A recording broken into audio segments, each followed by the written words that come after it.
창세기 22장에서 아브라함이 이삭을 번제로 드릴 수 있었던 이유는 무엇이었을까요? 그는 하나님의 언약을 기억했고 그 언약을 끝까지 믿었기 때문입니다. 그 언약을 한마디로 말하면 이것입니다.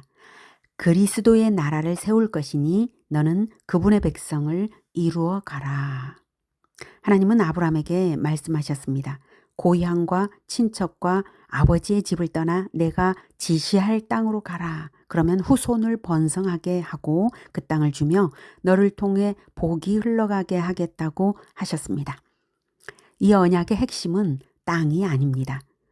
주권자이신 그리스도가 오실 때까지 그 씨를 언약 안에서 제자화하며 가나안 땅에서 살아가라는 부르심이었습니다.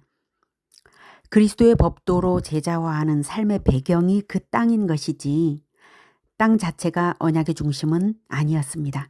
그러기에 아브라함은 땅 한 평도 가나안에서 사들이지 않았습니다. 오직 제자화의 중심을 붙잡고 그리스도의 법도를 지켜 살아가면 마침내 그리스도가 오실 때 영토와 백성과 주권을 갖춘 하나님의 나라가 출범하게 되는 것입니다. 그래서 한 평의 땅도 사지 않고 텐트 생활을 해온 아브라함이었습니다.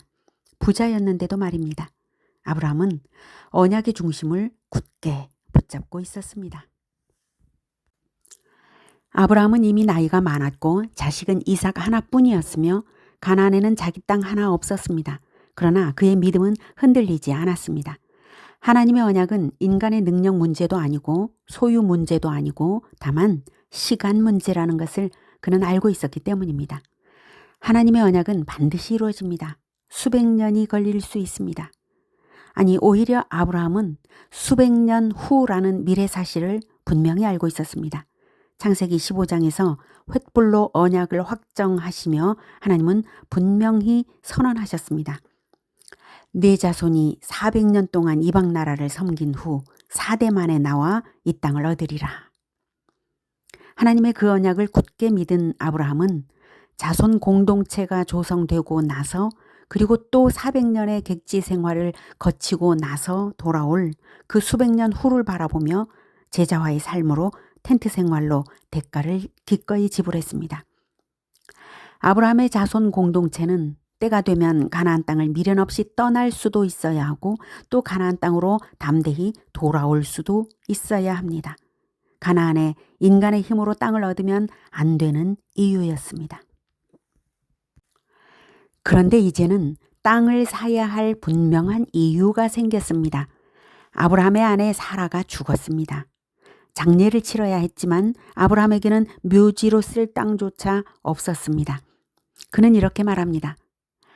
햇사람들에게 나는 당신들 중에 나그네요 거류하는 자입니다. 그동안 아브라함이 땅을 살 능력이 없어서 땅을 사지 않은 것이 아닙니다. 사려고 하지 않았기 때문에 사지 않은 것입니다. 왜였을까요? 히브리서는 그 이유를 분명히 말해줍니다. 그들은 이 땅에서 나그네였고 더 나은 본향, 곧 하늘에 있는 본향을 사모하는 자들이었기 때문입니다. 아브라함은 평소의 삶으로 이렇게 말하고 있었던 것입니다. 이 땅은 잠시 머무는 곳입니다. 내 본향은 하늘에 있습니다. 중요한 이유가 더 있습니다. 아브라함은 후손들을 생각했습니다. 하나님은 이미 말씀하셨습니다. 아브라함의 자손들이 이방 나라에서 400년 동안 계기되어 살게 될 것이라고 말입니다. 그 후손들이 다시 가나안으로 돌아올 때 그 이유가 땅이어서는 안 되었습니다. 오히려 하늘나라여야 했기에 하나님 나라여야 했기에 하나님 나라를 향하는 무덤만은 준비되어야 했습니다. 가나안에서 당장 살아가기 위해서는 땅이 필요 없었지만 훗날 돌아와 이루게 될 하나님 나라를 위해서는 무덤이 필요했습니다. 가나안 땅에 남겨둔 무덤은 훗날 자손들에게 가나안으로 돌아가야 한다는 메시지가 될 것입니다. 땅을 위해 돌아온다면 그것은 언약을 위한 귀환이 아니라 욕망을 위한 귀환이 되고 맙니다. 하나님의 뜻은 땅이 아니라 하나님 주권이 다스리는 나라였습니다. 그래서 아브라함은 자기 시대의 땅을 소유하지 않았습니다. 대신 언약을 교육했습니다. 이삭도 야곱도 땅을 사지 않고 장막에 거했습니다. 그들이 바랐던 것은 하나님이 계획하시고 지으실 터가 있는 성이라고 히브리서가 증언하고 있습니다. 그 터는 진리이고 그 성은 진리로 다스려지는 신정 공동체입니다. 곧 교회입니다.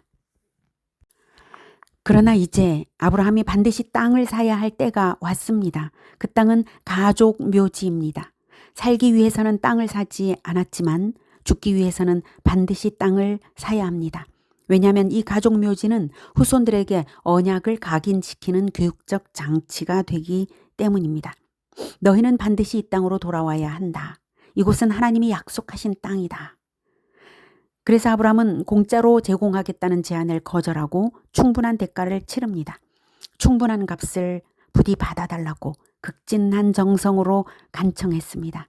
반드시 대가를 지불해야만 그 무덤이 영원한 성으로 들어가는 길목이 될 것을 아브라함은 알았던 것입니다.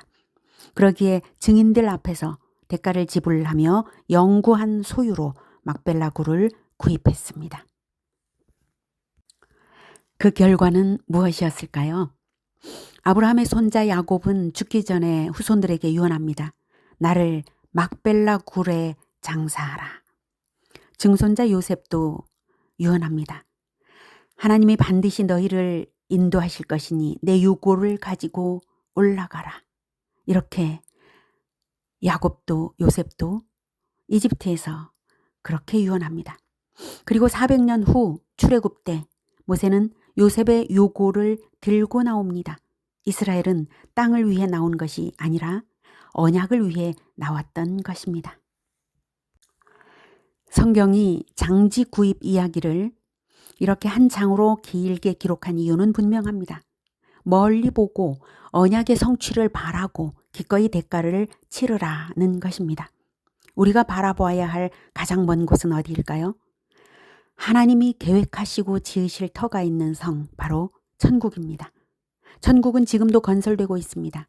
하늘의 천국과 이 땅의 교회는 함께 연결되어 세워지고 있습니다. 사람을 복음으로 얻고 말씀으로 기르는 것이 바로 천국을 영원히 얻는 것입니다. 그러므로 오늘 우리가 치러야 할 대가는 이것입니다. 복음을 전하고 말씀으로 제자 삼고 제자의 제자화가 끊이지 않게 하는 것. 내가 먼저 충성된 천국 시민으로 살아가는 것. 땅의 것을 목표로 일하지 말고 하늘의 것을 얻기 위해 이 땅에서 수고하십시오. 멀리 보십시오. 땅을 보지 말고 하늘을 바라보십시오. 그럴 때 땅의 것도 하늘의 것도 하나님께서 채워주실 것입니다. 아브라함이 멀리 바라보았던 성, 하나님이 세워가시는 성, 우리가 함께 바라볼 성이 점차 다가오고 있습니다. 아멘. 하나님의 말씀을 함께 듣겠습니다. 창세기 23장 1에서 20절. 사라가 127세를 살았으니 이것이 곧 사라가 누린 횟수라. 사라가 가나안 땅 헤브론 곧 기럇 아르바에서 죽음에 아브라함이 들어가서 사라를 위하여 슬퍼하며 애통하다가 그 시신 앞에서 일어나 나가서 헷족 속에게 말하여 이르되 나는 당신들 중에 나그네요 거류하는 자이니 당신들 중에서 내게 매장할 소유지를 주어 내가 나의 죽은 자를 내 앞에서 내어다가 장사하게 하시오. 헷족 속이 아브라함에게 대답하여 이르되 내 주여 들으소서. 당신은 우리 가운데 있는 하나님이 세우신 지도자이시니 우리 묘실 중에서 좋은 것을 택하여 당신의 죽은 자를 장사하소서. 우리 중에서 자기 묘실에 당신의 죽은 자 장사함을 금할 자가 없으리이다. 아브라함이 일어나 그 땅 주민 헷족 속을 향하여 몸을 굽히고 그들에게 말하여 이르되 나로 나의 죽은 자를 내 앞에서 내어다가 장사하게 하는 일이 당신들의 뜻일진데 내 말을 듣고 나를 위하여 소알의 아들 에브론에게 구하여 그가 그의 반머리에 있는 그의 막벨라 굴을 내게 주도록 하되 충분한 대가를 받고 그 굴을 내게 주어 당신들 중에서 매장할 소유지가 되게 하기를 원하노라 하매 에브론이 헷족 속 중에 앉아 있더니 그가 헷족 속 곧 성문에 들어온 모든 자가 듣는 데서 아브라함에게 대답하여 이르되 내 주여 그리 마시고 내 말을 들으소서. 내가 그 밭을 당신에게 드리고 그 속의 굴도 내가 당신에게 드리되 내가 내 동족 앞에서 당신에게 드리오니 당신의 죽은 자를 장사하소서. 아브라함이 이에 그 땅의 백성 앞에서 몸을 굽히고 그 땅의 백성이 듣는 데서 에브론에게 말하여 이르되 당신이 합당히 여기면 청하건대 내 말을 들으시오. 내가 그 밭값을 당신에게 주리니 당신은 내게서 받으시오. 내가 나의 죽은 자를 거기 장사하겠노라. 에브론이 아브라함에게 대답하여 이르되 내 주여 내 말을 들으소서. 땅값은 은 400세겔이나 그것이 나와 당신 사이에 무슨 문제가 되리까? 당신의 죽은 자를 장사하소서. 아브라함이 에브론의 말을 따라 에브론이 헷족 속이 듣는 데서 말한 대로 상인이 통용하는 은 400세겔을 달아 에브론에게 주었더니 마므레 앞 막벨라에 있는 에브론의 밭 곧 그 밭과 거기에 속한 굴과 그 밭과 그 주위에 둘린 모든 나무가 성문에 들어온 모든 헷족 속이 보는 데서 아브라함의 소유로 확정된지라. 그 후에 아브라함이 그 아내 사라를 가나안 땅 마므레 앞 막벨라 밭굴에 장사하였더라. 마므레는 곧 헤브론이라. 이와 같이 그 밭과 거기에 속한 굴이 헷족 속으로부터 아브라함이 매장할 소유지로 확정되었더라.